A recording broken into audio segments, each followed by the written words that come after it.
Hello everybody, I'm Heather Macpherson, and on behalf of Penn College AIGA, I am going to be showing you how to create custom brushes in Photoshop.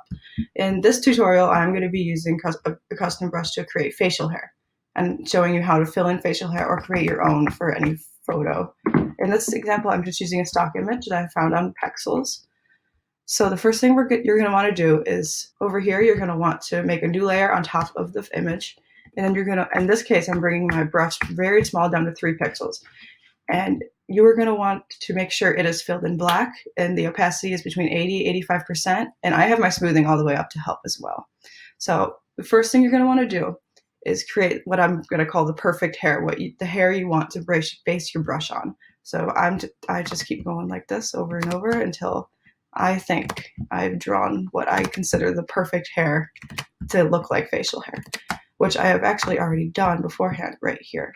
And the way you can test this is if you bring it up into here, it matches the shape of all the others. I know the color isn't going to be the same because it has to be black when we make the brush.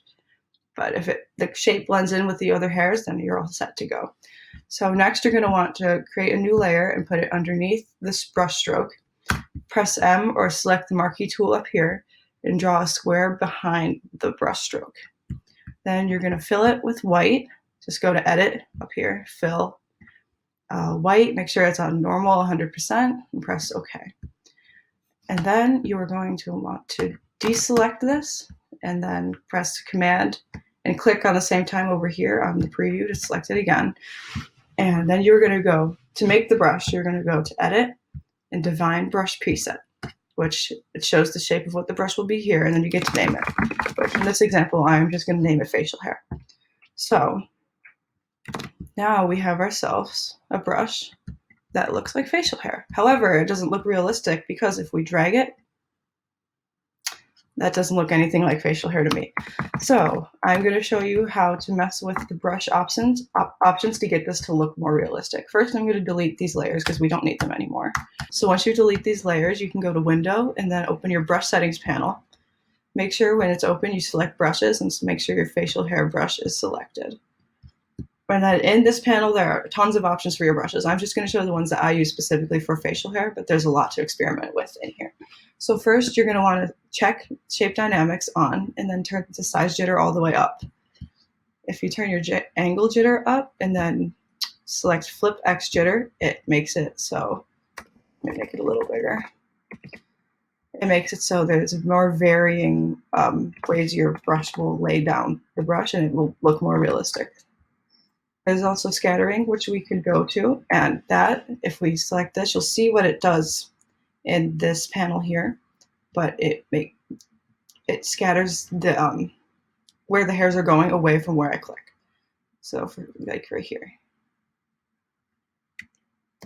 Also, if we go back to Shape Dynamics and go to this Control drop-down, choose Direction, this will make it so the hair will lay perpendicular to where you're drawing, like this. Now, we don't want it to be perpendicular, we want it to go with my direction, so we are going to go to Brush Tip Shape, and we're going to take this circle, then move this arrow from here to here. That changes it so the angle goes from 0 to 90%. Now it will follow my direction instead of going perpendicular to it. All right, from here, you're going to go to Transfer, and then you're going to turn up your opacity jitter. That makes it so the brushes, as they're drawn, some are lighter and darker than others. And that, again, will just make it realistic. I like to have this all the way up, like that. And then I turn the flow jitter up as well, just to add more variation to this. But I don't like to have it up that much, kind of like down there. So if you're just going to be filling in facial hair, I like to have the scatter like all the way up. That way it's not as dense. But if you're adding facial hair to somebody, then that's how you're going to want to do that. So now that we've messed with all these options, there's always obviously much more you can do within here. These are just a few options to mess with. You're going to want to select your eyedropper tool using eye. Select what you think the average color of the facial hair is. Press B to go back to your brush, and then start filling it in. And you'll see that it's actually kind of hard to see it filling in, but that's a good thing. That means it's not very obvious as to what's fake and what's the real facial hair. So If you kind of just click around, start to fill in this area. I'm only clicking and dragging just a little bit and letting the scatter try to do its work. If I don't I don't like this, how that showed up there, I'm just going to undo that and try again. Because the scatter, where it ends up, is completely random. So if you want it to be a little more controlled, you can go down and bring the scatter more down a little bit more. So yeah, that's going to end my Skillshare. Thanks for listening, guys. Make sure you stay safe, wash your hands, and see you later. Bye.